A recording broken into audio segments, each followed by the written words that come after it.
गावातील मंडळी कीर्तनाला सुरुवात होत आहे. श्री हरिभक्तपरायण भागवताचार्य दत्ता महाराज पुरी बोर्डेकर यांच्या कीर्तनाला आता लागली सुरुवात होत आहे. तरी गावातील मंडळींनी कीर्तनासाठी लवकरात लवकर मंदिराकडे येणे.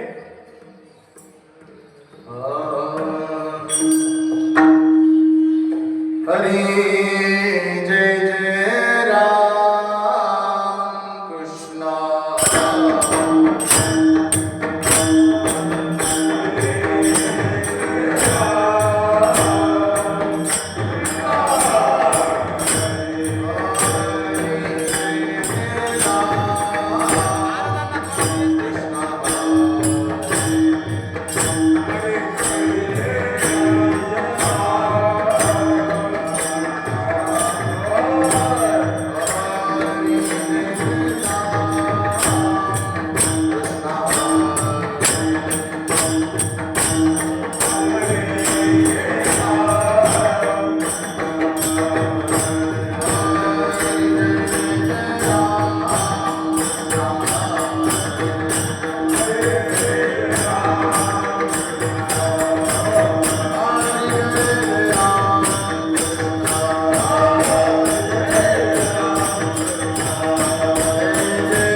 रूप पाहता लोचनी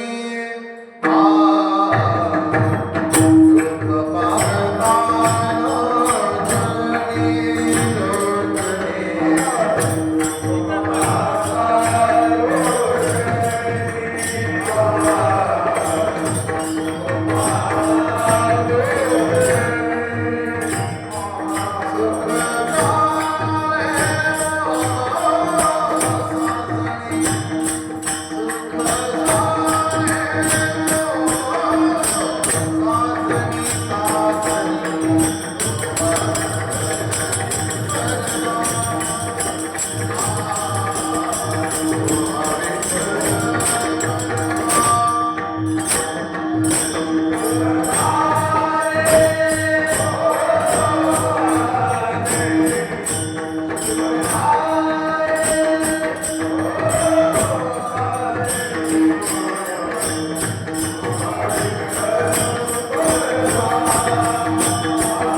हरिभक्तप्राय भागवताचार्य सुरेश महाराज गायकवाड प्रवाडीकर हे पुढे म्हणतील, त्यांना साथ विनायक महाराज भाईभाई हे करतील.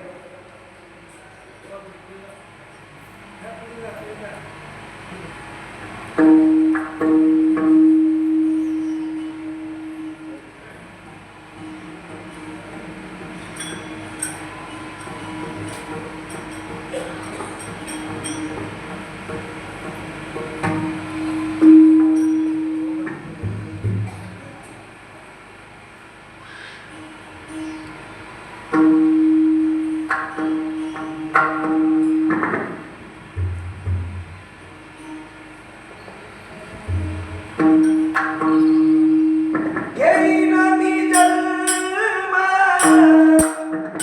यासाठी देवा, येईना मी जन्म यासाठी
पूजन घालू लोटांगण महाद्वारी आनंदे निर्भर असो भलते ठाई आनंदे निर्भर असो भलते ठाई सुख दुःखा नाही चाडमा अनेक सायास न करीन धरी आस होईन उदास सर्व भावी हरिनाम कीर्तन संताचे पूजन घालू नामघर महाद्वारी मोक्षामागरी कामारी हे दासी मोक्षामागरी कामारी हे दासी होय सांगोयशी तुका म्हणे हरिनाम कीर्तन संताचे पूजन घालू लोटांगण महाद्वारी विठाला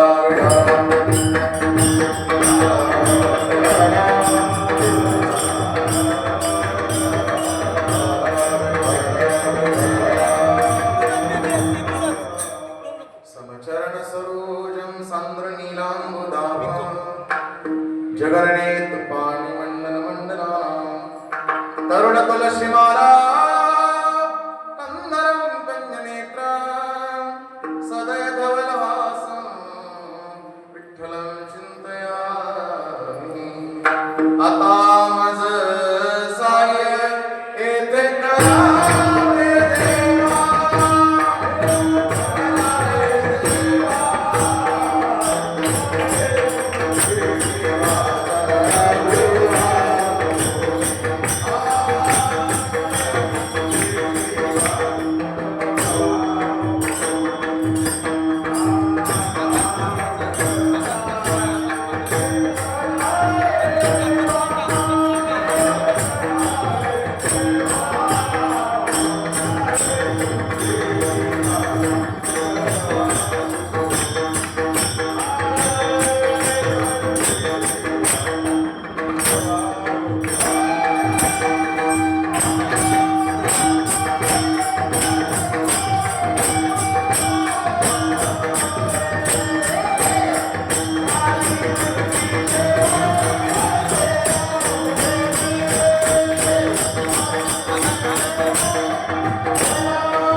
त्यांच्या कृपादाने कथेचा विस्तार हो बाबाजी सद्गुरु दासोका ओम नमो ज्ञानेश्वरा करुणाकरा दयाळा मुचांग्र लादलू पावन झालो चराचरी मी कळा कुसरी काहीच नेणे बोलतो वचने आधी भाविका एका जनार्दने तुमचा दास त्याची आस पुरवावी तुमचा अनुग्रह लादलो पावन झालो चराचरी नमो सद्गुरु तुकया ज्ञान दीपा नमो सद्गुरु सच्चिदानंद रूपा नमो सद्गुरु भक्त कल्याण मूर्ती नमो सद्गुरु भास्करा पूर्ण कीर्ती नमो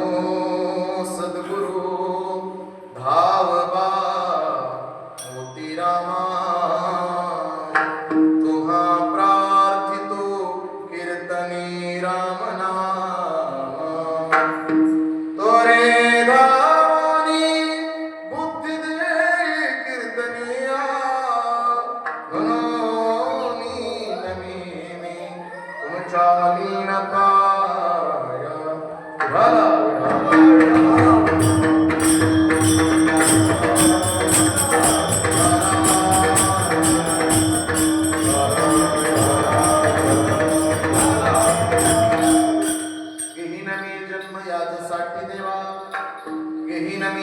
यादसाठी देवा तुझी चरण सेवा साधावया हरिनाम कीर्तन संताचे पूजन घालू लोटांगण महाद्वारी प्रस्तुत कीर्तन रूपे सेवेकरता निवडलेला अभंग महान भगवत भक्त जगद्गुरु जगमान्य श्रीमंत श्री तुकोबाराय यांचा 5 चरणाचा अभंग असून सर्वांच्या परिचयाचा पाठांतरातला अभंग आहे.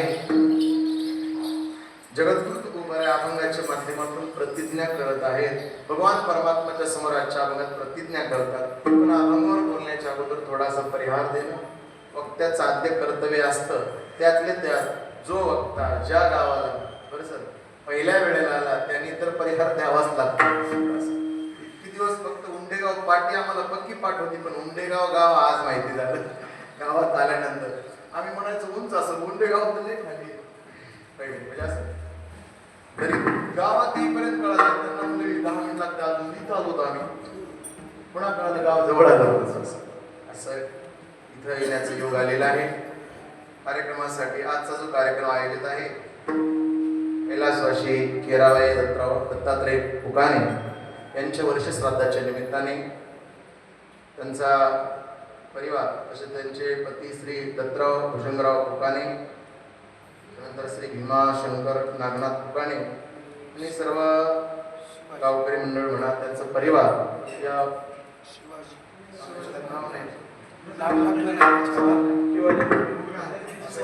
त्यांचे सुपुत्र काय नाव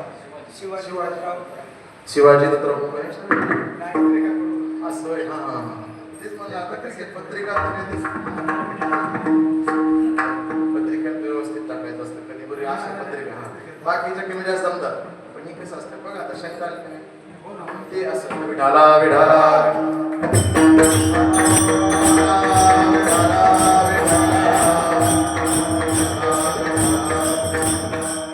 या फुकाणे परिवाराच्या वतीने त्यांची सृष्टी तुमचीच आहे. म्हणून कार्यक्रमासाठी महाराष्ट्रातील सुप्रसिद्ध गायनाचार्य मृदंगाचार्य आपले सर्व गावकरी भजनी मंडळ या ठिकाणी उपस्थित आहेत. चाला आपण ऐकली हरिभक्त पारायण भागवताचार्य सुरेश महाराज सुरवाडीकर यांना सुद्धा कोटी कोटी धन्यवाद. विनायक महाराज गाव तुमचं? अरे तुम्ही म्हणाला तर आमच्याच गावातील मला विचार कुठले आहेत पहिला प्रसंग आहे बरं, म्हणून कमी जास्त होऊ शकतं का कधीपर्यंत सुद्धा मृदंगाचार्य वा वा कोटी कोटी धन्यवाद. आता कोणाच्या भानगडीत पडणार नाही कोण कुठले म्हणायचे परिसरातील सर्व गावातील भजनी मंडळ वा वा वा आनंद वाटला. एवढे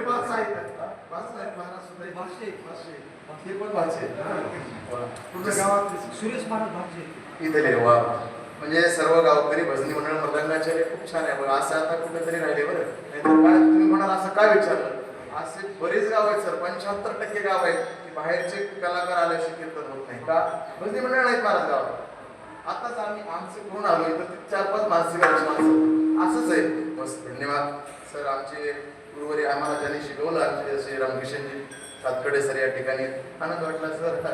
ज्या काळात आम्ही त्यांच्या पुढे असं मांडी घालून बसलो होतो ते छडी घेऊन मारत होते, आज ते कीर्तनात टाळ घेऊन उभा आहेत. खूप आनंद वाटला बस. तसंच गाव म्हणजे आपले हरिभक्त पारायण वैकुंठवासी निर्गुण महाराज मुंडेगावकर त्यांच्या नावाने प्रसिद्ध गाव आहे सर्व. कारण सद्गुरू मोतीराम महाराजांची मारुती महाराजांची सेवा करणारं हे गाव आहे. बरेच कार्यक्रम खूप मोठा मावंद्याचा कार्यक्रम व्हायचा आपल्या गावात अजूनही चालू आहे. ती पत्रिका मोठी भव्य दिवे यायची, त्यामुळे गाव काही अपरिचित नाही, पण माणसं आल्यानंतर बसता आली. आणि सर्वांच्या उपस्थितीमध्ये मृदंगाचार्य गायनाचार्य साऊंड सिस्टीमवाले सुद्धा आपलाच कार्यक्रम आपली सिस्टीम छान. तुम्हालाही धन्यवाद. आता सगळे माणसं म्हणतील आमचंच भजनी मंडळाचे नाव घेतले, मृदंगाचार्याचं घेतलं, सिस्टीमवाल्याचं घेतलं आणि आम्ही सगळे उठून गेल्यावर कसं होईल मग. तुम्ही सुद्धा श्रोते सुद्धा तेवढे महत्वाचे असतात ना. ज्ञानोबाने सांगितलं श्रोते कोण आहे.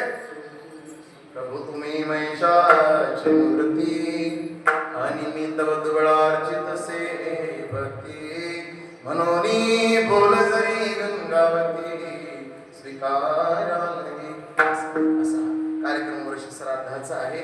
वर्ष श्राद्ध हे 1 वर्षाला असतं. तसं 15 दिवसाला एक श्राद्ध असतं त्याला पाक्षिक म्हणतात, महिन्याला असतं त्याला मासिक म्हणतात, 3 महिन्याला श्राद्ध त्याला त्रैमासिक म्हणतात, 6 महिन्याला श्राद्ध असतं त्याला षण्मासिक म्हणतात आणि वर्षाला असतं त्याला वार्षिक श्राद्ध म्हणतात. माणूस मेल्यानंतर 3 दिवस आपल्या घरी असतो. म्हणाल कसं राहतो आत्मस्वरूपामध्ये. हे काही मी बघितलं नाही तुम्ही बघितलं नाही बरं सर, विज्ञान युग आहे, पण आपला विश्वास कोणावर आहे. संतावर आहे. बरोबर आहे. आपला विश्वास कोणावर आहे. संतावर आहे. संताचा कोणावर आहे. तुका म्हणे नाही पहावे पुराणे विचारून. ज्याचा विश्वास संतावर आहे त्यांनी पुराणाला सुद्धा विचार. पुराणात आहे आणि कोणत्या पुराणात आहे तर गरुड पुराण. म्हणून गरुड पुराणात वर्णन आहे माणसाचा आत्मा निघून गेल्यानंतर 3 दिवस आपल्या घरी राहत असतो. पुन्हा तिसऱ्या दिवशी जेव्हा आपण स्मशानभूमीमध्ये जातो राख भरण्यासाठी, आपल्याकडे तेच असतं, आणि राख भरण्यासाठी ज्या वेळा जातो मग नैवेद्य दाखवतो. तिथून पुढे 7 दिवस तो प्रेतात्मा स्मशानात राहतो. पुढे 10 दिवसापर्यंत. तुम्ही आता बरेच काही, कारण माणसं सुशिक्षित आहेत, शंका कुशंका घेतच असतात पैकी.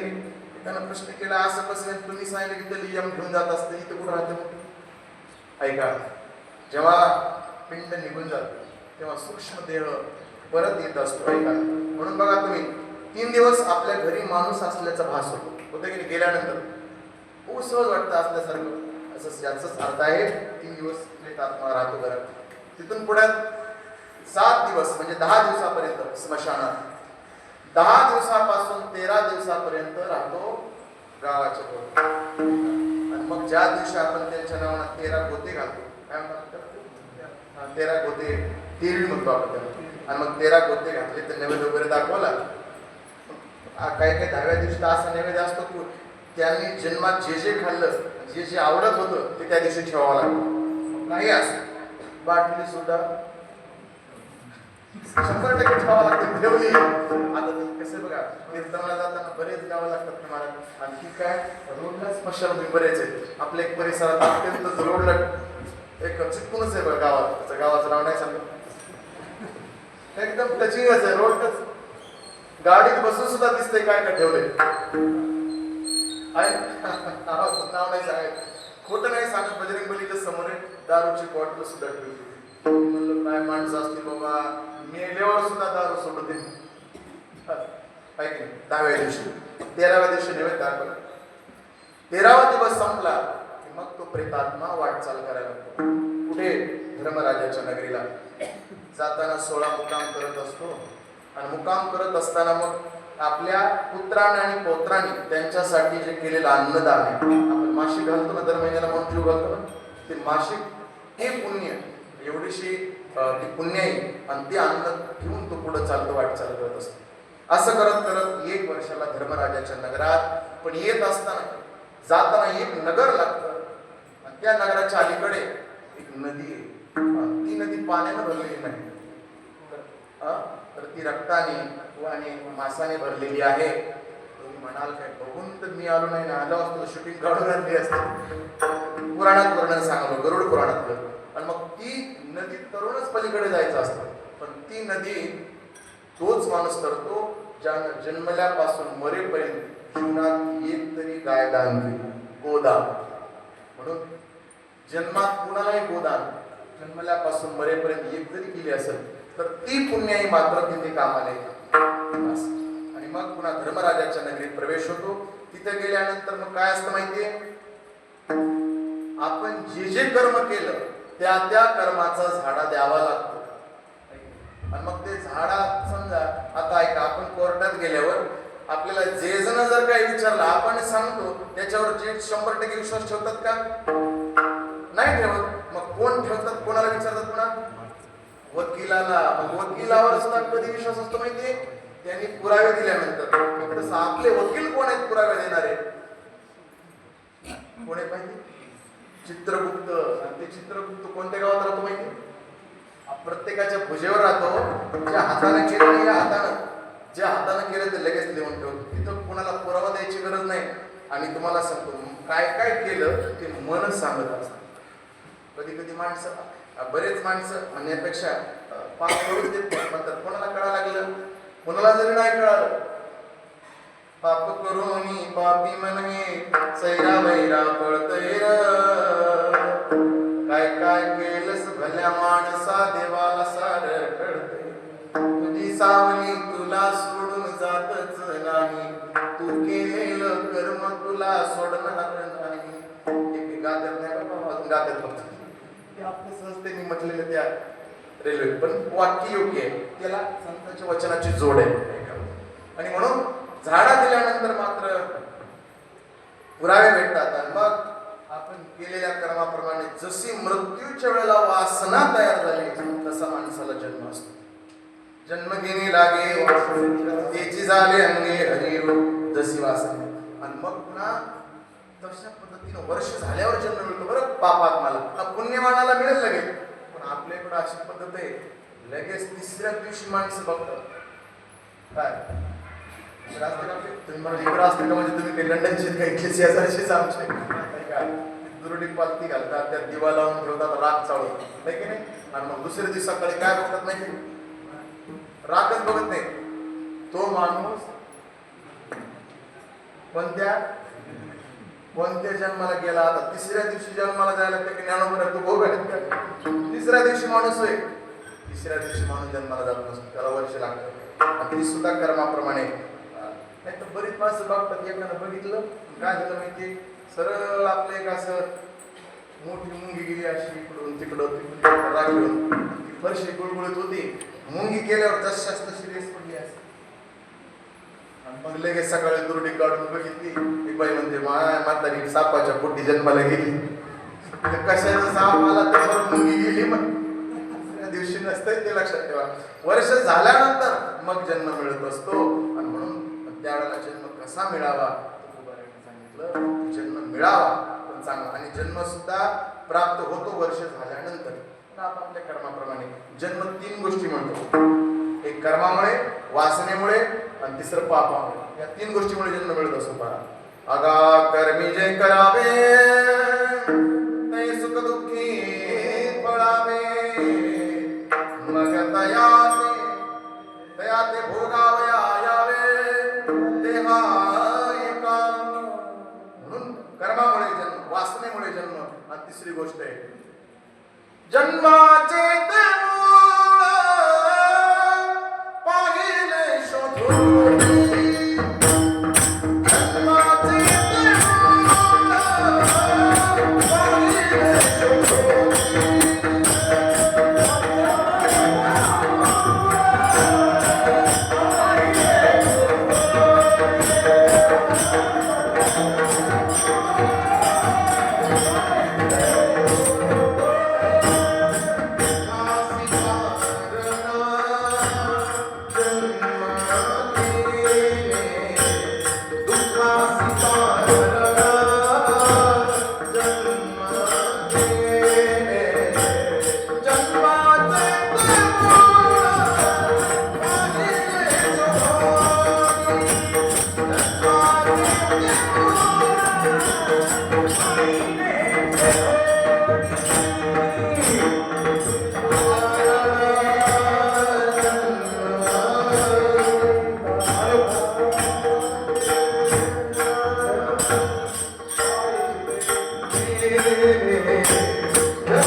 जन्मा येणे घडे पातकाचे मूळ संचिताचे फळ आपुलिया. या 3 गोष्टीमुळे जन्माला यावं लागतं. पण तुकोबऱ्या जन्म घेईन म्हणतात. प्रतिज्ञा करणं सोपं आहे का सांगा बरं. आतापर्यंत ज्यांनी प्रतिज्ञा केली त्यांची प्रतिज्ञा सिद्धीला गेली का? रावणानं 4 प्रतिज्ञा केल्या होत्या. नंबर 1 ची प्रतिज्ञा काय होती माहिती? रावणानं प्रतिज्ञा केली होती समुद्राचं पाणी गोड करेल. झालं का? नाही. सोन्याला सुगंध तयार करेल. झाला का? नाही. लंका सोन्याची करेल. एवढं झालं पण ते कुबेर आवडलं. बरं झालं तेवढं का? आणि 4थी एक प्रतिज्ञा होती की डायरेक्ट गुंडेगाव मधून स्वर्गातला पायऱ्या. कळलं? म्हणजे या पृथ्वीतून स्वर्ग. मला सांगा किती इच्छा पूर्ण झाल्या? एक फक्त ती सुद्धा कुबेरामुळे, नाहीतर एकही नाही. रावणाची प्रतिज्ञा सिद्धीला गेली नाही. दुर्योधनानं सुद्धा प्रतिज्ञा केली होती. भगवान कृष्ण कन्याला म्हणला होता काय सुईच्या टोकावर बसेल एवढी माती सुद्धा पांडवाला देणार नाही. का सुईच्या टोकावर बसेल इतकी माती पांडवाला न देणाऱ्या दुर्योधनाच्या वंशातच कोणी राहिले. प्रतिज्ञा जास्त नसते, पण प्रतिज्ञा करावी का नाही?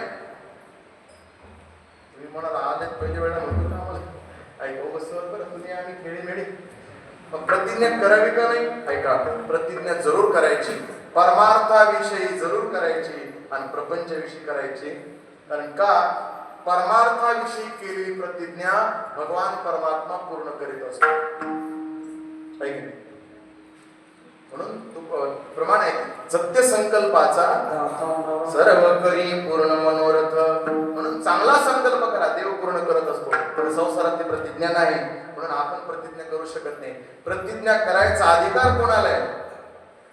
जी माणसं प्राज्ञ आहेत त्यांना. थोडासा विषय प्राज्ञ. प्राज्ञ कोण? जे उपदेश करण्याच्या लायकीचे आहेत त्यांना प्राज्ञ म्हणतात. आणि प्रतिज्ञा करत असतं कोण? जो सुज्ञ आहे तो. पण आज्ञा अवज्ञा कोण करत असतं? अवज्ञा आज्ञे माणूस. ऐका, आता ऐका, ज्याला कशातलंच काही कळत नाही ते अवज्ञा करत असतो. मला सांगा बरं, लिंबाचा पाला गोड असतो का कडू? कडू नक्की. दूध कडू का गोड? गोड. लिंबाचा पाला कधीतरी कडू लागतं का? गोड लागतं का नाही? नाही लागते हो एकदा.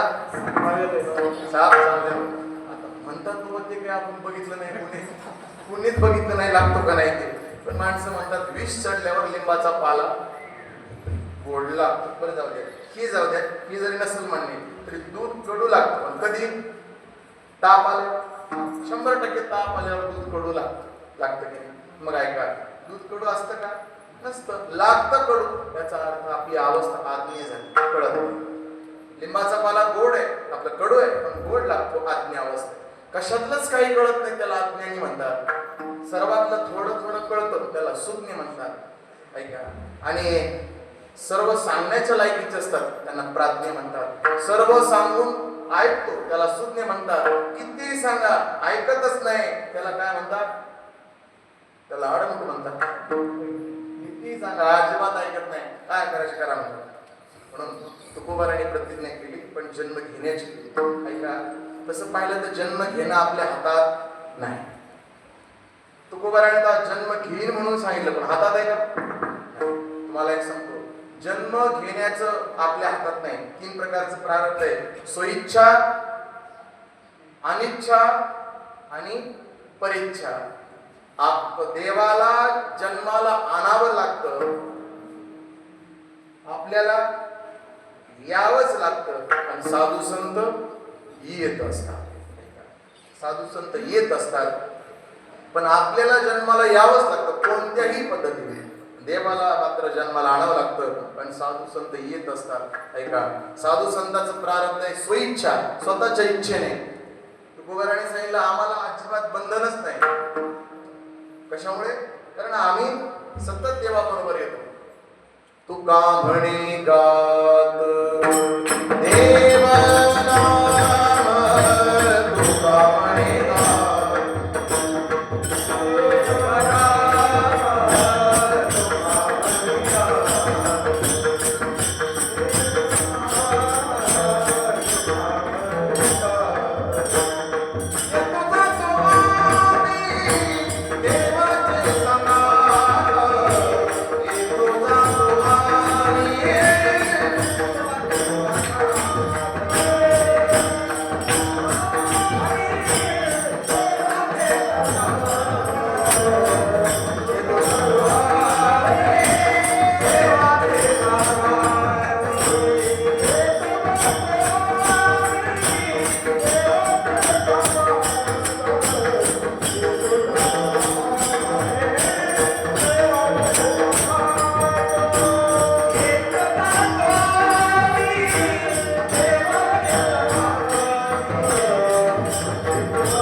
गाव परळी.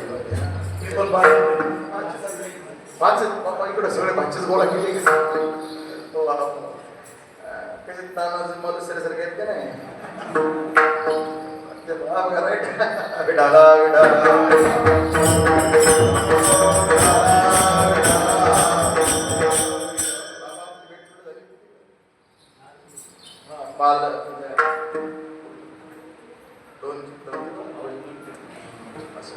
म्हणून येतो जातो आम्ही देवाचे संगात तुका म्हणे गात देवनाम.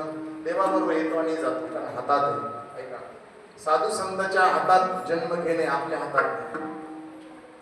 साधू संत म्हणू शकतात पण एक सांगतो तुम्हाला ऐका बरं. साधू संतांच्या जन्म घेणं हातात आहे पण जन्माला येणं चांगले का वाईट आहे. जन्म आल्यानंतर जन्माला सुख मिळते का दुःख. कोणालाही विचारा की दुःखच आहे. 80 वर्ष बाबाला विचार बाबा संसारात सुख आहे का दुःख आहे. दुःख 100% हा सुख आहे का बाबाले?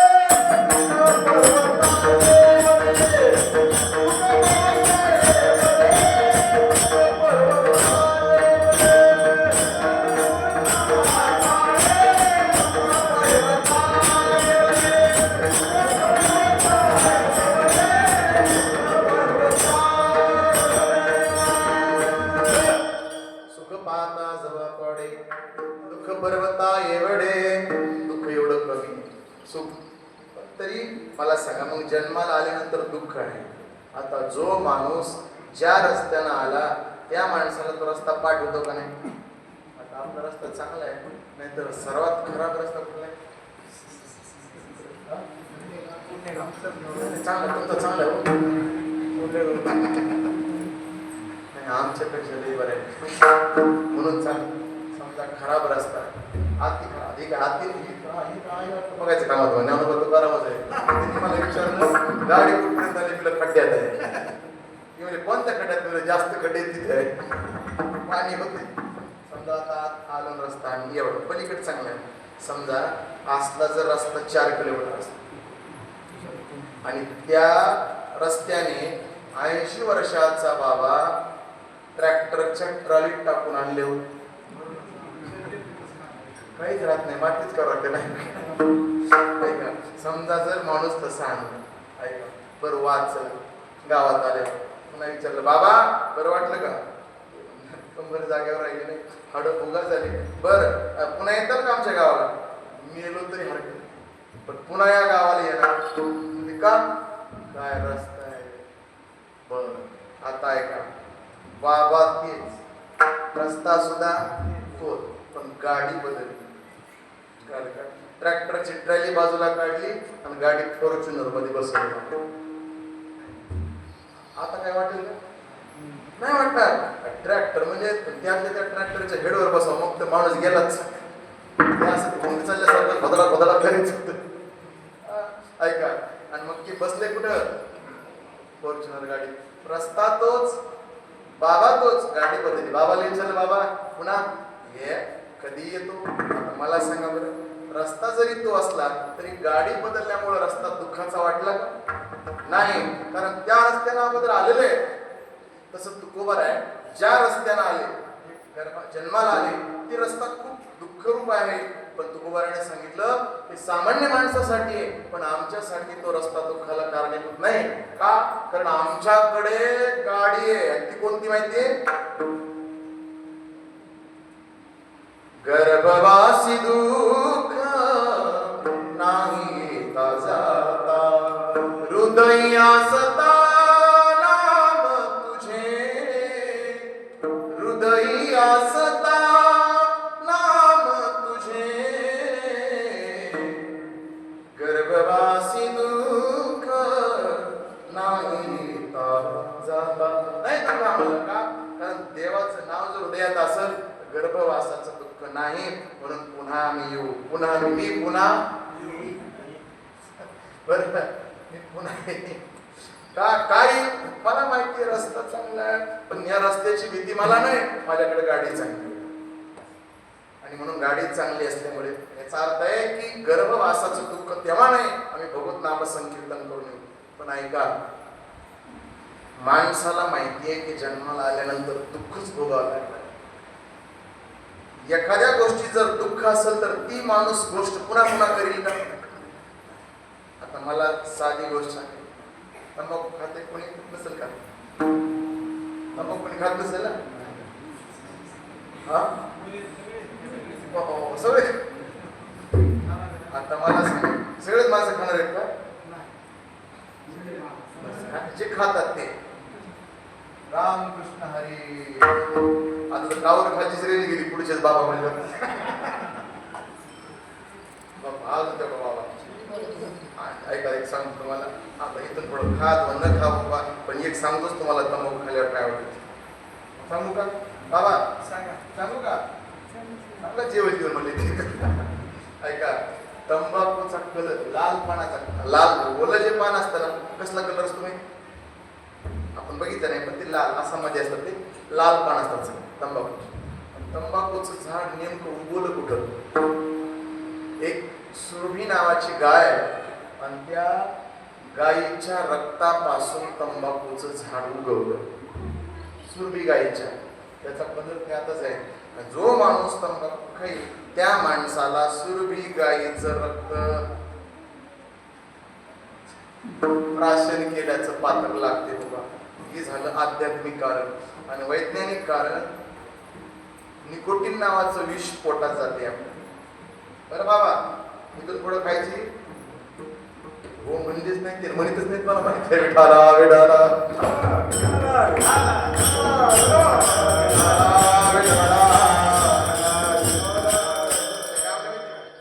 हे जीवेनं सोडी आयसे. बाबा म्हणाले तंबाखू मी कधीच सोडली असते, पण तंबाखू मला सोडी ना. तंबाखू सोडित नाही. व्यसन देत नाही कोणाला लागू द्या. व्यसन सुटत नाही, सोडावं लागतं. आता मला कोण खातो कोण नाही माहिती नाही, पण जे खातात त्यांनी सोडून द्या. बरं आता नका, 4 दिवसाला सोडा बस. बरं आहे का? तंबाखू शिळी कधी होते का कधी? तंबाखू शिळी होत नाही. तंबाखू नाही भेटली तर माणूस शिळा होतो 100%. आम्ही एकदा तिकडे कीर्तनला गेलो सुरेश आपल्या आपलं राणी सावरगावकडे एक गाव आहे, सावरगाव आहे, त्याच्यामध्ये आहे ना. आणि मग आता रस्ता चांगला झालाय, पण त्यावेळेस नुसता गोट्याचा रस्ता आणि गाडी नव्हती त्याच्याकडे. त्यावेळेला आपल्याकडे मोटरसायकल गेलो कीर्तनाला. सर कीर्तन झाला तर परत निघालो.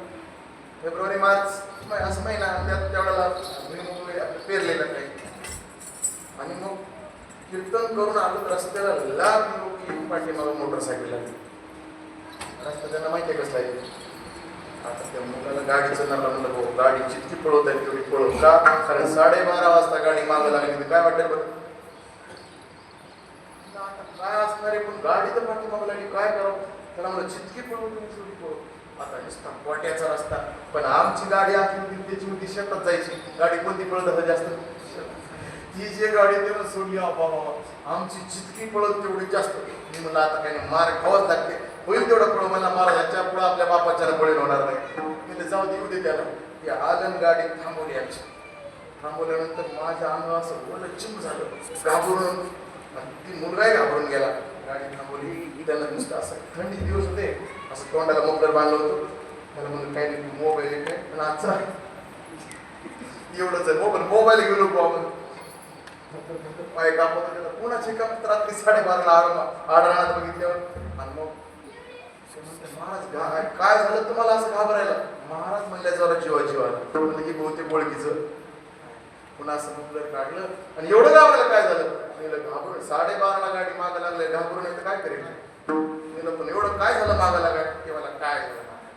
12 वाजल्यापासून इथं संध्याकाळी 8 वाजल्यापासून पाणी द्यायलो, तंबाखू आहे का म्हणलं. मेल्यावर सांगायचं आम्ही तंबाखू आहे का म्हणून.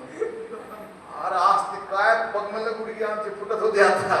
म्हणजे त्या माणसानं आम्हाला 5 किलोमीटर पळवलं. कशासाठी? एवढंशी तंबाखू. मला सांगा, नुसता तंबाखू विषय आवडला तर माणूस एवढा त्याच्या पाठीमागे तुकोबाराने सांगितलं, मला माझ्या भगवंताच्या नामाची एवढी आवड आहे, किती जरी दुःख असलं तरी मी पुन्हा पुन्हा पुन्हा पुन्हा तो सेवन करायला येईल अभंगाच्या पहिल्या हे नामी जन्म हे नामी जन्म हे नामी जन्म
याच्यासाठी देवा याच्यासाठी देवा तुझी चरण सेवा साधा तेव्हा याच्यासाठी पुन्हा जन्म घेईल, पुन्हा पुन्हा सेवा करण्यासाठी. दुःख किती होऊ द्या, है की नाही? दुःख किती झालं तरी हरकत नाही, पण दुःखाला घाबरत नाही.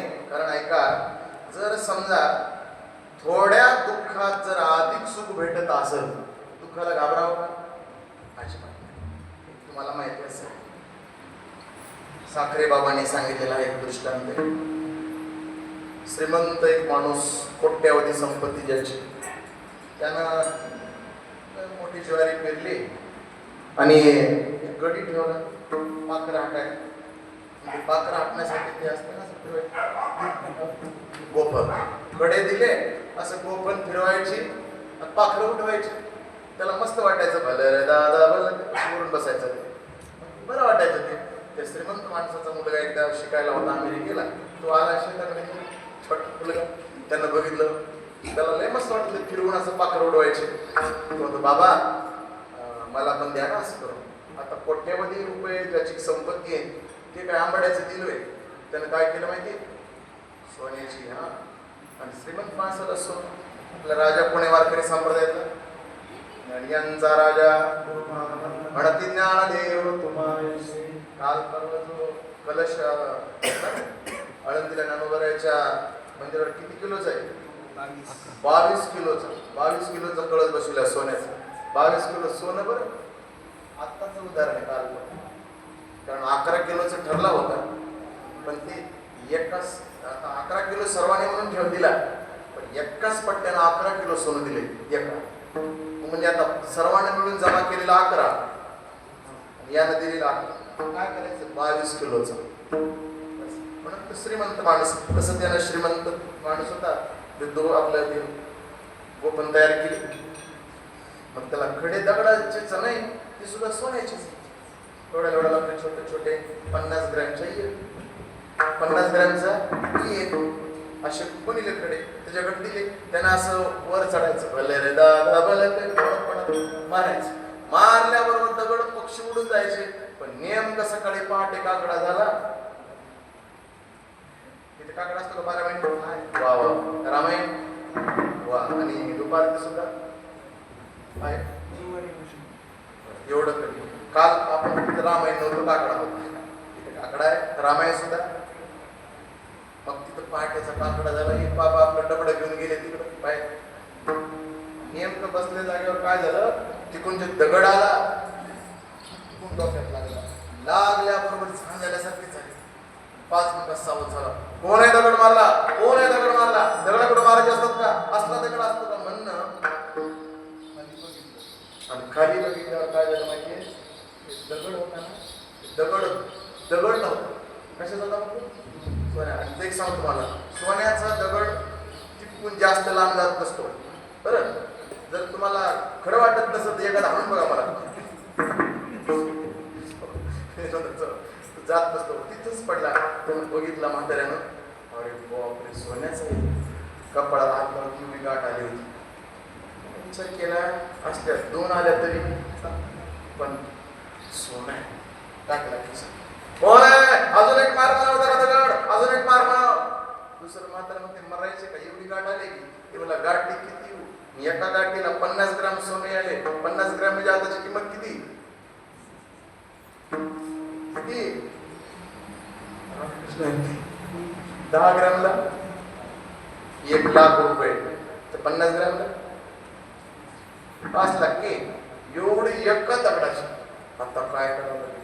मग विचार केला किती मारा. मग दुसऱ्याने सांगितलं अरे सोन्याच्या बाबतीत मरतो का. त्याने सांगितलं थोड्या दुःखात जर अधिक सुख मिळत असेल तर हरकत नाही. तसं जन्माला आल्यानंतर गर्भवासाचं दुःख भोगावं लागेल हे खरं आहे. पण याच्यापेक्षा सर्वात मोठा लाभ भगवंताची सेवा घडते. मोठं सुख मिळते. म्हणून त्या दुःखाचा विचार करायचा नाही. पुन्हा जन्माला यायचं. मी जन्म यादसाठी. कशासाठी. यादसाठी. तुझी सेवा करण्यासाठी जन्माला येईल. दुःख झालं तरी हरकत नाही. तुकोबाराने सांगितलं जन्म माणसाचाच मिळेल याची गॅरंटी नाही. जन्म होता भलते आती परिमीन चुके वारी भरती. तेव्हा जन्माला घालच. मग कुठे का असं ना दगड करीत रे पायरीचे निशे तुझ्या द्वारी वसे ऐसे करी. जन्माला म्हणून घेईन मी जन्म याच्यासाठी. पण सेवा करण्यासाठी 2 प्रकारची सेवा आहे. एक निष्काम सेवा आणि सकाम सेवा. तर प्रभू रामचंद्राची सेवा तिघाने केली. एक सुग्रीव, नंबर 2 ला विभीषण, नंबर 3 ला हनुमान. तुम्ही म्हणा बाकीच्याने केली नाही का. केली पण उद्देशाने वेगवेगळ्या. ऐका सुग्रीवाने सेवा केली पण सुग्रीवाने कोणत्या हेतूने केली. आपली बायको एक भेटावी आणि आपलं गाव एक गेले नगर एक भेटावं. 2 साठी. विभीषणाने काय केली. विभीषणाने भावाच्या भीती पोटी पुन्हा लंका दान करणे. पण ऐका त्या बजरंग बलीनं कोणत्या हेतूने सेवा केली. कुठल्याच नाही. बजरंग बली कोण आहे. अंजनीच्या तपासाठी महादेवाने विचार केला माझे स्वामी प्रभू रामचंद्राच्या रूपात पृथ्वी तलावर गेले. ऐका त्यांची सेवा करायची आपल्याला. पण सेवा अशी करायची निष्काम. माणसाला 3 गोष्टी लागतातच. मूलभूत गरजा कोणत्या आहेत माणसाच्या. अन्न वस्त्र आणि निवारा. चौथी कोणती. चौथी गरज आहे का कोणती नाही. सध्या नाही पण आता झाले अजून लोक. एका गावात मला चौथी गरज कोणती ती म्हणजे मोबाईल. मोबाईल काही नसल्यावर माणूस मरतो का? ते म्हणलं अहो महाराज जेवायला नसतं तर चालतं, मोबाईल पाहिजे. घरी गेल्यावर माणसं काही विचारत नाहीत. पहिले जुन्या काळात माणसं म्हणायची मुलं किती, शेती किती, काय करतात. आता गेल्यावर काय माहिती महाराज, त्या मोबाईलचं चार्जर आहे गेले. पण ती आहे काय विनोदाचा भाग आहे, ते काही आवश्यक नाही. पण अन्न वस्त्र आणि निवारा 3 गोष्टी लागतातच. बजरंग आपलं भगवान शंकराला माहिती आहे. पण विचार केला एवढी निष्काम सेवा करायची की आपल्याला अन्नही लागू नये, आपल्याला निवाराही लागू नये, आपल्याला कपडाही लागू नये. आणि म्हणून हे भगवान शंकर हे बजरंगबली हनुमंतराय झाले. हनुमंतरायाला जेवणही लागत नाही, कपडाही लागत नाही आणि घर सुद्धा लागत नाही. म्हणून ऐका सुग्रीवाचे मंदिर किती, एक नाही, विभीषणाचं एक नाही, बजरंगबलीचे किती, त्या गुंडेगावमध्येच 4-5 असतील. शिवाला मारुती असतात की ऐका तांड्यावर गल्ली गल्लीत मारुती राय असतात नाही का? हे निष्काम सेवा केल्याचं फल आहे, लक्षात ठेवा. म्हणून तुम्हाला माहिती असेल प्रभू रामचंद्रामुळे आपण चालतो. आपल्या हृदयात कोण आहे? हृदयामध्ये असतारम तरी सर्व सुखाचारम हे नामदिशे कामो विषयावरी. राम हृदयात आहेत म्हणून आपण आहेत. पण ऐका दुनिया चलते श्रीरामामुळे, पण श्रीराम प्रभू कोणामुळे चालतात? दुनिया चलना श्रीराम के बिना, रामजी चले हनुमान के बिना. निष्काम सेवा केल्यामुळे प्रत्येकाच्या गावात, प्रत्येकाच्या घरात देव रूपामध्ये जाऊन बसले बजरंगबली हनुमंतराय. पण हनुमंतरायांनी निष्काम सेवा केली. तुकोबराने सांगितले सेवा करतो, पण कोणती? निष्काम. आणि निष्काम सेवा करण्यासाठी या पृथ्वी तलावर देवाने निष्काम सेवा कशी करावी लागते एकदा अर्जुनाला दाखवून दिली. मला यायला फक्त 15 मिनिट उशीर झाला. बरं सर 15 मिनिट झाला तरी हरकत नाही. पाण्या पावसाच्या टाइमवर सोडून चालेल, कीर्तन झाल्याबरोबर आरती झाली की गाडी चालू इकडं 15 मिनिट झाला उशीर. काय चालू होतं की बाबा? कीर्तन. बर बजरंगबलीचा विषय चालू. कीर्तनी लक्षात ठेवावं लागतं. आणि बरे आपण लक्षात ठेवत नाही. आमच्याकडे गोळा राजा आहे, गोळा कीर्तन बसतो. त्याला विचारलं की नाही काय चालू आहे? ते म्हणते कीर्तन चालू आहे, मला उघड आहे. आणि आज कथेलाही बसतो. त्याला म्हणलं आज भागवत कथेत काय निघालं? ते म्हणते महाराज तुम्ही जे सांगितलं तेच निघालं. या लक्षात ठेवायची गरजच नाही. बस म्हणून निष्काम सेवा भगवान कृष्ण कन्हैयाने अर्जुनाला दाखवून दिली. एकदा अर्जुन आणि भगवान जंगलात गेले आणि गेल्यानंतर अर्जुनाला भगवंत म्हणतात अर्जुन मला तहान लागली, पाणी घेऊन ये. अर्जुन पाणी आणण्यासाठी गेले. पाणी आणण्यासाठी गेल्यानंतर काय झालं? एका जंगलात एक महात्मा बसला होता. त्या महात्म्याजवळ तलवार होती पडलेली, खाली पडत बसले. अर्जुनाने काय केलं? त्या बाबाकडे बघितलं. तर ते बाबा काय करत होते माहितीये? झाडाची वाळलेली पानं खाली पडली होती ना, ती पानं उचलून खात होते. अर्जुनाने विचार केला बाबा झाडाची पानं का तोडत असत, खाली पडलेली पानं का खात असत? बाबाला प्रश्न केला. हो बाबा, वाळलेली पानं खाण्यापेक्षा झाडाची हिरवीगार ओली पानं तोडून खा ना. बाबा म्हणले इकडे काय तुझ्या अंगावरचे केस उपटल्यावर कसं होईल? अरे बापरे, बाबा पोहोचलेला दिसतो मान. बर बाबा तुम्ही केस उपटल्याची भाषा करता, पण एवढी मोठी तलवार काय करायची तुम्हाला? कशाला ठेवल्या जवळ?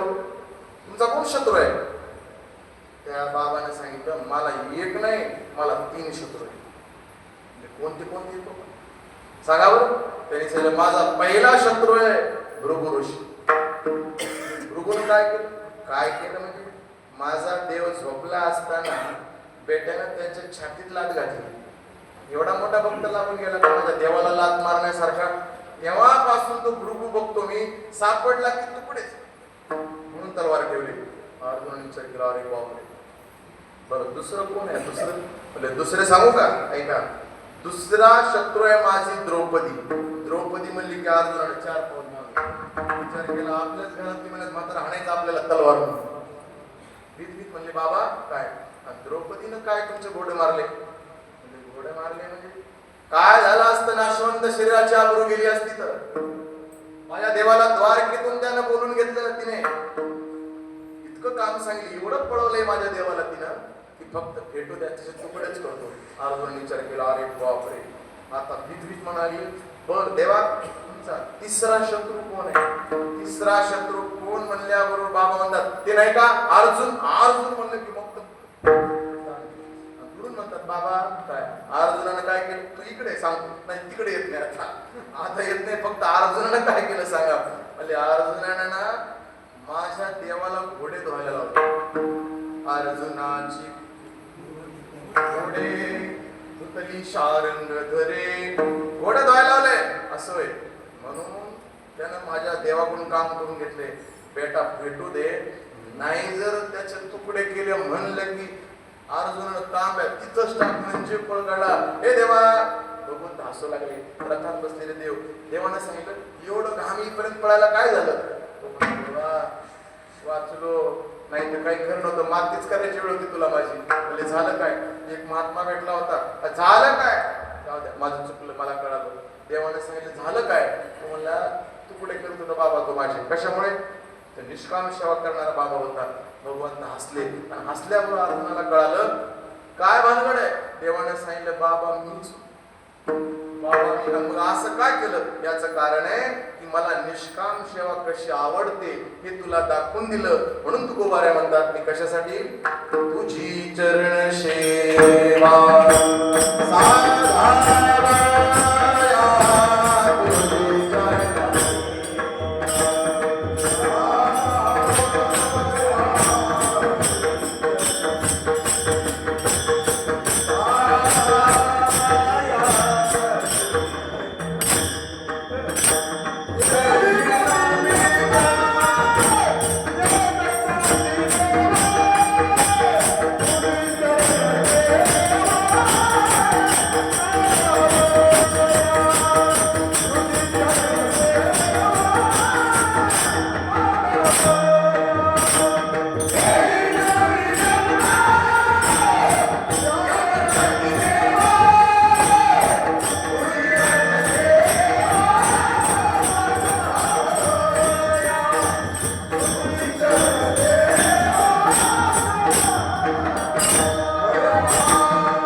हे आता दिसलं मंदिर.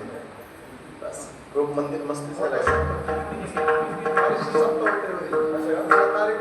मागितली होती. बरोबर मागून योगा नव्हता आल्या सेवा करू टाईम असल्यानंतर. घेईन मी जन्म यादसाठी देवा तुझी चरण सेवा साधा वया म्हणून याच्यासाठी जन्माला येईल. पण तो गोवाऱ्याला प्रश्न केला तुम्ही जन्माला आल्यानंतर नेमकं सेवा करणार कोणती? दुसऱ्याच्या.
मंगळ महाद्वारे 3 प्रकारची सेवा करेल. हरिनाम कीर्तन.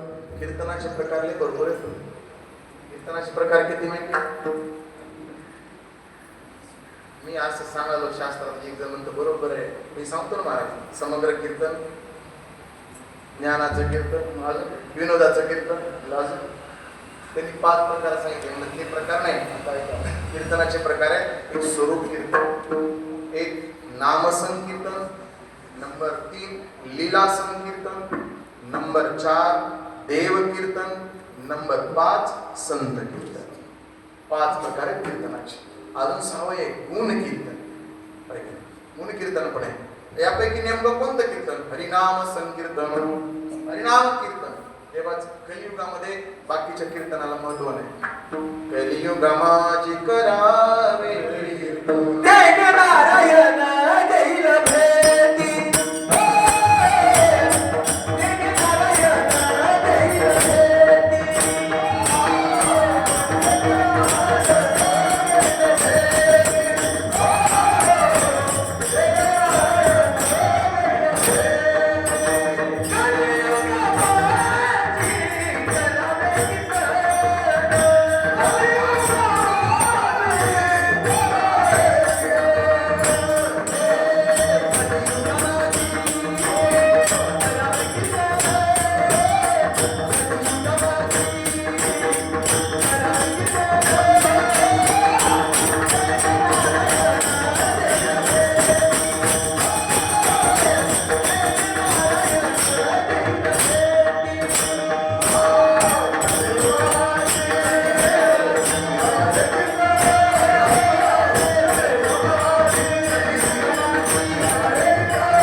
ज्या कीर्तनाने नारायणाची भेट होते. कलियुगामाची करावे कीर्तन. तेने नारायण देईल भेटी. तेने नारायण देईल भेटी. कलियुगामाची करावे कीर्तन. हरिनाम कीर्तन. पुढे हरिनाम कीर्तनात ताकद आहे. आता टाइम होता 3 वाजता आपण टाइम संपत नियमाप्रमाणे संपत आणि 10 मिनिट घेऊ मला. कसं आहे आभार लय बरोबर आले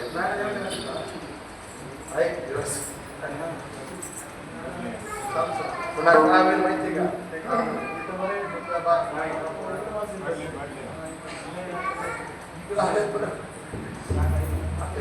कीर्तन वगैरे ऐकले असं बरं उशीर झाला मला. झाला म्हणजे माझ्याकडून नाही झाला. मी गेलो गावात जनरेटर पण पडलं. बसले रे त्याला काय करते थोडा वेळ लागला. वेळ लागला तर 15 मिनिट उशीर झाला. एक माणूस हॉटेलमध्ये यायचं उशिरा उगत आपलं माणसं ताणीत बसायचं. कसं सांगावं इतर नाही कोणी कसे म्हणते. कधी माणसाने जेव्हा म्हणलं बाबा काय झालं? काय नाही तुम्हाला नाही तुला तर मग कोणाला नाही. कसं शक्यतो का 99% असं टाईममध्ये बदल होऊ देत नाही. पण ते कीर्तनामुळे थोडंसं वेळ लागला. बाहेरचे ते झालं बहिणी तुम्हाला सांगितलं मी बहिणी मिळत चालले सांगितलं त्यांना 10:30 टाईम ते आले कम्प्लीट 11. सुरुवात मग तरी पण 1च्या पण 1ला 10 कमी असतानाच चाल घेतली. पण अजून वेळ लागला त्याला. काय चालू होतं तुम्ही म्हणाल तुम्ही विसर्जन आम्हाला सांगायचं असं म्हणणे अवघड आहे. पण ते सारखं सारखं म्हणायचं नाही. आपलं काय चालू आहे एका म्हातारीनं 5 वेळेस ऐकलं मला. 6 वेळा संपूर्ण बटाकली म्हणते मगापासून बघाले काय चालू आहे काय चालू आहे. आपले आपण लक्षात ठेवावं नाही. आता नाही. हरिनाम कीर्तन संतांचे पूजन गाल लोटांगण महाद्वारी. हरिनामात काय ताकद आहे आपल्याला माहिती आहे. एका यज्ञ करायचा होता पांडवांनी राजसूय. आणि राजसूय यज्ञ करायचा तर एक ब्रह्मवेत्ता आणायचा होता. ब्रह्मवेत्ता. आणि ब्रह्मवेत्ता हा साधारण पुरुष नसतो. तुम्हाला सांगतो ऐका भजन पूजन कथा कीर्तन असे सगळे करणाऱ्या माणसाला जीव घालणं लहान पुण्य असतं. ऐका पारमार्थिक माणसं असले अन्नदान प्रत्येकाला करावं, त्यातले त्यात वैष्णवाला जीव घातलेलं खूप मोठं पुण्य आहे. एक अभंग आहे, गावंडे सहस्त्र ब्राह्मण क्षेत्रीचा एक जाण. बघा, 1000 खेड्यातले ब्राह्मण बरोबर एक क्षेत्रावरचा, क्षेत्रावरचे 1000 ब्राह्मण बरोबर एक पंडित, 1000 पंडित बरोबर एक ब्रह्मचारी, 1000 ब्रह्मचारी बरोबर एक संन्यासी, 1000 संन्यासी बरोबर एक परमहंस, 1000 परमहंस बरोबर एक ब्रह्मवेत्ता. आणि आता ऐका, ऐशे वेत्ते अपरंपार नये नामधारका बरोबर असे 1000 वेत्ते. पण ते ब्रह्मवेत्ता आणायचा होता. चर्चा झाली आपल्या भागात एक ब्रह्मवेत्ता आहे, चर्चा पांडवाच्या. धर्मराज म्हणतात बकदालबे नावाचे ऋषी ब्रह्मवेत्ता आहे. त्या ब्रह्मवेत्त्याला आपण धर्मराज बकदालबे ऋषीकडे गेले आणि हात जोडून म्हणाले, बाबा मी पंडुपुत्र धर्मराज, आम्हाला यज्ञ करायचा आहे आणि यज्ञासाठी एक ब्रह्मवेत्त्याची आवश्यकता आहे बाबा, तुम्हाला यावं लागेल. त्यांनी सांगितलं मी ब्रह्मवेत्ता आहे. हो म्हणूनच आलो. पण तुम्हाला माहिती नाही, एक ब्रह्मवेत्ता तेव्हा येत असतो जेव्हा 100 यज्ञ झालेले असतात. तुमचे किती झाले? आमचा पहिला यज्ञ. म्हणजे पहिला यज्ञ मला नाही आला. चला नाही येत नाही. धर्मराज शांत सैन गेले परत. भीमदादा म्हणत काय झालं दादा? म्हणजे ब्रह्मवेत्यानं सांगितलं 100 यज्ञ केल्याशी जमत नाही. म्हणजे कसे येत नाहीत, मी जातो आणायला. काही माणसं आडमुठ असतात बरं, आडमुठ माणसाला शक्यतो माणसं घाबरतात. गुरे खूप उदा डरे. काय झालं? धर्मराज आपलं भीमदादा गेले, नमस्कार केले. बाबा मी पंडुपुत्र. कोण? भीम. काय काम आहे? आम्हाला यज्ञ करायचंय. करा ना. तुम्हाला न्यायचंय. 100 झाले का? नाही झाले. मग मी येत नाही. काय येणार नाही? मी येणार नाही. बाबा रागात बोलल्यावरती पण असं लीन झाले. पुन्हा अर्जुन आला, तेच उत्तर. नकुलाला सहदेवाला 5 भाऊ एकत्र आले, उदास झाले. बहुतेक ब्रह्मवेत्ता येत. वरच्या माडीवर द्रौपदी होती. द्रौपदीने 5 जणांची चर्चा ऐकली आणि विचार केला, जर मला आज्ञा दिली तर बोलू का तुमच्यामध्ये? जुन्या काळात माता मुला पुरुष मंडळ बोलत असताना बोलत नव्हते. आताही नाही बोलत, तो सांगत बोलायचं नाही. आणि जरी बोलल्या तरी विचार, बोलू का मी? द्रौपदी माता म्हणाली, बोलू का? बोल. काय काम आहे? काय नाही, ब्रह्मवेत्याला आणायचंय. जर मला तुम्ही आज्ञा दिली तर मी आणू का? भीमदादा म्हणतात, हत्तीसारखे 5 जण आम्ही गेलो तर तो बाबा आला नाही, तुझ्यासारखे बाईला येणार आहे का? तिने सांगितलं, बाईला कधी समजू नका. आलं का? महिला मंडळ आज आता शेवटचं पद होतं बघा, एसटी ड्रायव्हर, ते पण सुरू झालं. आता मग राष्ट्रपती महिला झाली, याच्यापेक्षा काय झालं? देशाची प्रथम नागरिक कमी नाही. एका महात्म्याचं सांगितलं, नारी की निंदा मत करो यारो, नारी रतन की खान, जिस नारी से पैदा हुए शुक भीष्म हनुमान. मग काय करायचं? काय मी जाऊन आणते. बघ जमलंच तर. द्रौपदी मातेनं रथ तयार केला, रथात बसली आणि आपल्या गळ्यात 108 महिन्यांची माळ. तिने ती माळ गळ्यातून बाहेर काढली आणि बकदालबे ऋषीकडे येत असताना तिनं सुरू केलं, कृष्ण गोविंद हरे मुरारी, हे नाथ नारायण वासुदेव, हे नाथ नारायण वासुदेव, हे नाथ नारायण वासुदेव. 108 मण्याच्या 100 माळी जपल्या. ऋषीकडे येईपर्यंत पुन्हा रथातून खाली उतरली, नमस्कार केला, साष्टांग दंडवत करते, बाबा अखंड सौभाग्यवती भव. कोण बाई तू? बाबा मी पांचाली. पांचाळी म्हणजे आज आतापर्यंत तुमच्याकडे जे 5 पुरुष आले होते त्या पुरुषाची मी पत्नी आहे, द्रौपदी. काय काम काढलं तू? काय नाही, त्यांचं जे होतं तेच. म्हणले तू ते पागल आहे का? तुम्हाला एकाला सांगितलं कळत नाही का? म्हणजे बाबा तुमची 8 काय? माझी 8 आहे, 100 यज्ञ झाल्याशिवाय मी येत नाही. सांगितलं, कुणी सांगितलं तुम्हाला झाले नाही म्हणून? यज्ञ झाले. खोटं बोलते का? अजिबात नाही बोलत बाबा. खोटं बोलले तर जीभ झोडून जाईल माझी. आता आताच 5 पतीनं सांगितलं अजिबात यज्ञ झाला नाही, तू सांगते यज्ञ झाला. तिने सांगितलं बाबा गॅरंटेड सांगते यज्ञ झाला. त्या लोक पुढे होत असतात. मी सांगते झाले, तुम्ही एक काम करा, रथात बसा, रथ घेऊन हस्तिनापूरला चला आणि रथातून खाली उतरताना मी तुम्हाला सिद्ध करून दाखवते यज्ञ झाली का नाही. जर तुम्हाला पटलं तर खाली पाऊल टाका, जर तुम्हाला वाटलं नाही झाले जशाच तसा रथ परत आला, पण माझ्यावर चालावं लागतं. ऐकावं लागलं ना. बसले बाबा रथात, जटाधारी दाढी निशा घुंगट रुद्राक्षाच्या माळा, दिव्य महात्मा एका माऊलीने आणला बरं. आणि आणल्यानंतर धर्मराजानं बघितलं, अरे बापरे, जे आपल्याला जमलं नाही ते द्रौपदीने जमवलं. द्रौपदी बघत होते सगळे, द्रौपदीच्या सह बकदाल बेरुशी दारात आले आणि प्रश्न केला, सांग कधी झाले. बाबा ऐका, मी ना आमच्या हस्तिनापुरून आश्रमात येईपर्यंत माझ्या गळ्यातल्या 108 मण्याच्या माळी 100 वेळेला जपल्या.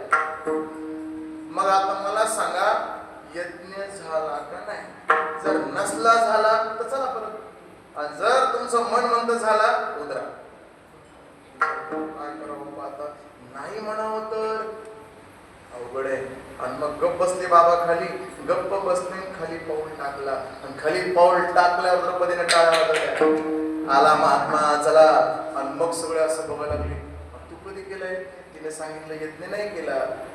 कोटी कोटी यज्ञ नित्य जाता, कोटी कोटी यज्ञ नित्य जाता, कोटी यज्ञ नित्य जाता, कोटी यज्ञ नित्य जाता. हरि नाम जपता हरि नाम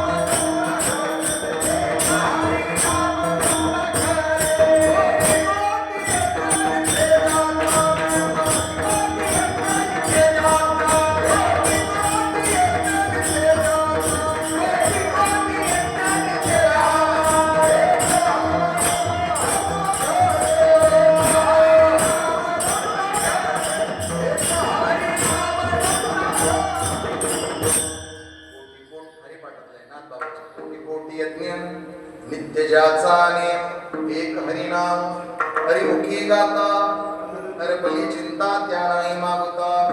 म्हणून कलियुगामध्ये बाकी काहीच करायचं नाही. दररोज एक माळ जप केली ना तुम्ही, 100 यज्ञ केल्याचं पुण्य लागेल तुम्हाला. आपले तर रामकृष्ण व्यस्त सप्ताह, वा वा फक्त धन्यवाद. कितीतरी यज्ञ होतात, हे मोठा यज्ञ आहे. कलियुगात सर्वात श्रेष्ठ जर यज्ञ कोणता असेल, नाम जप यज्ञ परम थोर, बाधू न शके स्नानादि कर्म, नाम परब्रह्म पावन, नाम परब्रह्म वेदार्थे. ज्ञानोबा 24 सर्वश्रेष्ठ म्हणून हरिनाम कीर्तन, संतांचे पूजन. दुसरी सेवा आहे संतांची सेवा, घालू लोटांगण महाद्वारे. आता ऐका, 3 सेवेमुळे 3 फायदे होतात. कोणती माहिती, हरिनाम कीर्तनाने पाप जात. ऐका, संतांच्या संगतीनं अज्ञान जात, आणि लोटांगण घातल्याने अभिमान जातो. हरिनामाने ज्ञानाची प्राप्ती होते, साधूच्या संगतीनं अज्ञान निघून जातं, ऐका पाप निघून जात. हरिनामाने पाप जातं, साधूच्या संगतीमुळे अज्ञान जातं, आणि लोटांगण घातल्यामुळे अहंकार जातो. तुकाला लोटांगणी मज ठाव द्यावा जी चरणी. लोटांगण महाद्वारी, हरिनाम कीर्तन संतांचे पूजन, या लोटांगण महाद्वारे विठोबार.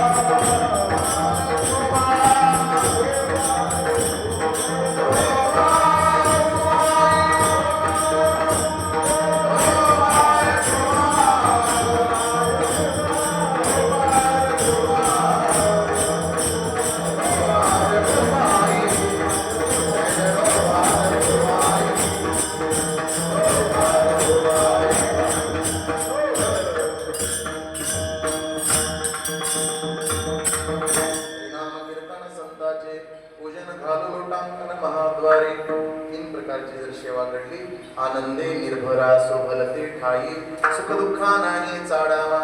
इतकंच नाही, आनंदात वृत्ती होईल आणि कसायास न करी न धरियास होईन उदास सर्व भावी. हरिनाम कीर्तन संताचे पूजन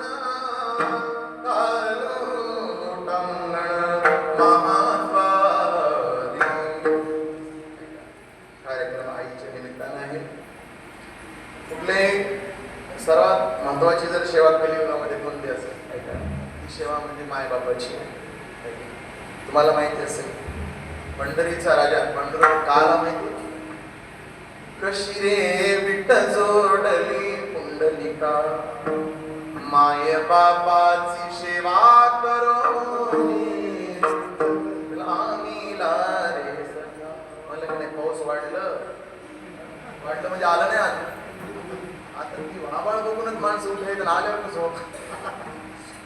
कशी रे विठ जोडली पुंडलिका माय बापाची सेवा करोनी विठ्ठलानी लारे सखा. पंढरपूर तुम्हाला माहिती साली आई किती श्रेष्ठ असते. 3 प्रदक्षिणा प्रथविशी 2 प्रदक्षिणा वारासी 1 नमस्कार करता मातेशी पुण्य वेगळे न होय. वेगळं पुण्य नाही पण माणसं आता मायबापाला आणि खरं सांगतो मला हा विषय सांगण्यासाठी सुरू वाटतो. जेवायचं इथं असते सोय आहे ना, असं काही अडचण नाही पाऊस पाण्याची. समजा आपल्या आमच्याकडे असं पाऊस झाल्यावर व्यवस्थाच नाही मला काय अडचण नाही. वा गाव आपलं छोटं आहे पण मस्त व्यवस्था छान. रस्ते बसते तेव्हाच कळतात प्रवेश आहे थोडा होईल हळूहळू. ऐका सर्वात महत्वाचं आहे माणसं कार्यक्रम करायला नाही. गोड जेवण वर्ष श्राद्ध भरपूर करायला लागले पण सर्वात महत्वाचं कर्तव्य पहा जोपर्यंत जिवंत मायबाप आहेत तोपर्यंत त्यांची सेवा करा. एक सांगतो ज्यांनी आई बापाला तृप्त होऊन पाठवलं समजा गेले त्यांचे मायबाप त्या माणसाच्या पाठीमागं कुठला दोष लागत नाही. मित्र दोष लागत नाही ना मात्र दोष लागत नाही. पण आपण जर समजा त्यांची सेवा नाही केली अन्न म्हणून एखाद्या वेळेला आई तर असली बाबा तर असेल पुन्हा काय करायचे किती मोठा करून लक्षात ठेवा. कलियुगामध्ये आईसारखं दैवत नाही म्हणून मायबापाची सेवा करा सगळे देव तुम्हाला भेटतील.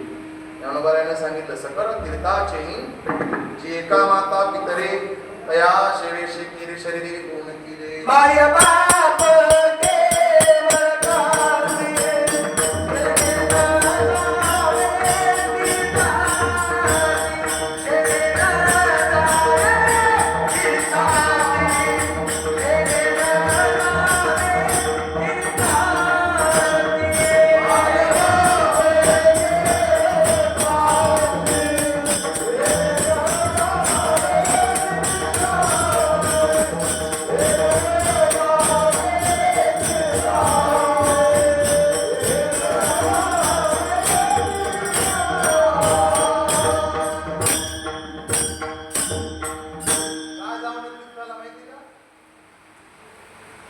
माता पिता के चरणों में चालू धाम है आजा आजा यही मुक्ति का धाम है. माँ बाप की सेवा की नहीं फिर तीर्थों में जाने से क्या फायदा. कभी प्यासे को पानी पिलाया नहीं पाद आसो बहाने से क्या फायदा. माय बापाच्या चरणावर कीर्तन आहे. आणि खरं सांगतो मला लय बिकट काळ आलाय महाराज. ही सत्य परिस्थिती झाली आहे. मायबाप निकामी झाले वृद्धाश्रमात. एका चांगल्या डॉक्टरचा मृत्यू झालाय कुठं वृद्धाश्रमात अहमदपूरच्या. त्यामुळे प्रसिद्ध झाले बघ पेपरला आलं होतं. डॉक्टर गोदमगावकर नांदेड जिल्ह्यातले डॉक्टर होते. ते मुलांच्या शिक्षणासाठी राबले. स्वतः डॉक्टर होते. हिंदी शेवटी मुलाला डॉक्टर केलं मुलीला डॉक्टर केलं तेव्हा ते अमेरिकेला. ऐका आणि त्यांना थकले काहीच नाही सांभाळायला. पत्र पाठवलं बाबा बाळा मला तरी घेऊन जाईल तू तरी ये. त्याने सांगितलं तुम्हाला इकडे आणणं परवडत नाही आणि आम्हाला तिकडे येता येत काय करते म्हातारी एकटं होतो रडलं म्हातारं आणि रडल्यानंतर एक आश्रमाला सांगितलं बाबा पैसे भरपूर आहेत फक्त सांभाळ कर पण एक सांगतो मला सगळ्या सुख सुविधा भेटतील त्या वृद्धाश्रमात पण माया भेटते का मायाला आपलीच माणसं लागतात त्यांना वाईट वाटायचं आजारी पडले दवाखान्यात नेले फोन केला मुलाला लवकर या बाबा आजारी आहेत त्याने सांगितलं हॉस्पिटलला घेऊन जा आणि काय खर्च लागल ते करा लागल ते पाठवून देतो आम्हाला येणं होत म्हाताऱ्याला वाईट वाटलं बाबाला आणि सुट्टी झाली आणि आश्रमात पलंगावर टाकलं पलंगावर रडायला गेलो रडत असताना त्या आश्रमवाल्याला बोलून घेतलं आणि सांगितलं चुलीत गेलं ते शिक्षण तशाला तसा लेख पाठवून दिला म्हणजे का शिक्षण वाईट नाही पण या शिक्षणामुळे जर त्याच्यात माणुसकी राहिले नसेल असलं शिक्षण मला नाही आवडत गेलं निघून अरे माय बापालाच नाही विचारलं त्याने कसलं आणि मग तिकडं आणि पुन्हा शेवटी बाबा खाल्ली त्याने मुलगा येत नाही म्हणून 3च दिवसात म्हातारा मेल्यानंतर मग त्यानं सांगितलं आश्रमाला फोन केला बाबा गेले आता तरी या त्याने सांगितलं काय हरकत नाही मला काही सध्या टाइम नाही तुम्ही काय करा ते मौत वगैरे करून टाका काय खर्च लागेल ते पाठवून नाही का कशाला माय बापासारखं दैव दुसरं कोणी नाही म्हणून एक गोष्ट लक्षात ठेवा जोपर्यंत आई बाप आहे तोपर्यंत पुढे जायची गरज नाही त्या पण त्यांचा आशीर्वाद घेऊन जा कारण तुम्हाला एक सांगतो जोपर्यंत आई बाप आहे तोपर्यंत आपलं कौतुक होतं 5 मजली बिल्डिंग बांधलेली असू द्या आणि म्हातारे मायबाप आपल्या दारात वट्यावर बसलेले असू द्या आणि जर कोणी आलं तिथं कोणाचं घर आहे बापाला विचारायचीच गरज नाही ते बाप म्हणते माझ्या मुलांना बांधलं बरं पुण्याला असतो बघा कशी आहे 3 मजली बांधली ऐका आणि ज्या वेळेला तो बाबा जगातून निघून गेला त्यावेळेला त्या बिल्डिंगची किंमत 0 झाली लक्षात ठेवा कोणालाच त्याचं कौतुक वाटणार नाही उलट माणसं नाराज होती म्हणण्यापेक्षा खपणार नाही कोणाला 3 मजली बांधली कौतुक करणारे फक्त मायबाप असतात जोपर्यंत आहेत तोपर्यंत त्याची किंमत करायची पण नाही का 1-2 मिनिटात तुम्हाला एक सत्य दृष्टांत सांगेल आणि सेवा समाप्त मुलांना 2 मजली घर बांधलं पण आईला जागा कुठं दिली माहिती ओसरी असते ना ओसरी बाहेर गेट बाहेर असलेल्या मध्ये रिकाम्या पटांगणात बास टाकून दिली चौपट हवा यायची थकलेली म्हातारी आणि गादी फाटली चादर पांघरायला होती काय चादर होती पांघरायला पांघरायची चादर जुनी झाली कडक हिवाळा लागला आणि त्या माईनं पोराला हातात पकडला हात दादा काय एक आम्हाला चादर आणून दे का मला खूप थंडी वाजते म्हणल्यावर थंडी वाजते म्हणलं की म्हणतो आताच पगार झालाय माझा 50% तर घराचं लोन घेतलेलं कटतंय पुन्हा घरचा किराणा लेकराचं शिक्षण कुठून नाही तुला पैसे आणि 400-500 रुपये आहेत तुझ्या सुनबाईला लवकर पहाटे उठावं लागतो झाडून काढावं लागतं तुझ्यासाठी स्वेटर आणायचं माझं नेचर केलं नाही ऐका एवढी थंडी पडली आणि 2 दिवसात म्हातारी थंडीनेच मेली मेल्यानंतर माणूस श्रीमंत पत्रिका पाठवल्या आणि श्रीमंत माणसाची आई आहे म्हणून काय केलं माहिती त्यानं सांगितलं 11,000 रुपयाची नाट आणा माझ्या आईला कशाला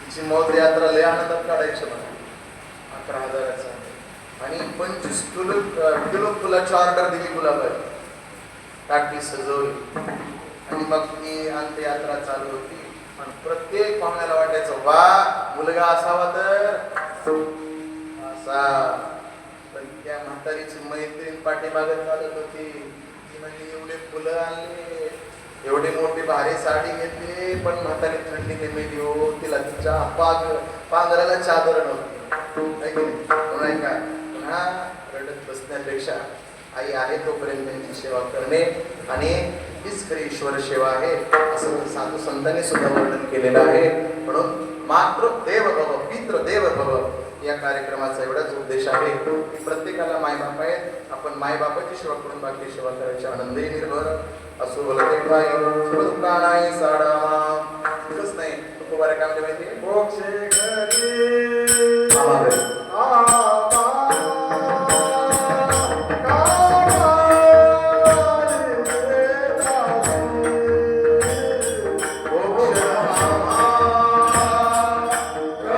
Yeah.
भगवान परमात्माने सद्गुरू मूर्तीनाथ महाराजांची बुद्धिविधी त्या पद्धतीने सांगण्याचा प्रयत्न केलेला आहे.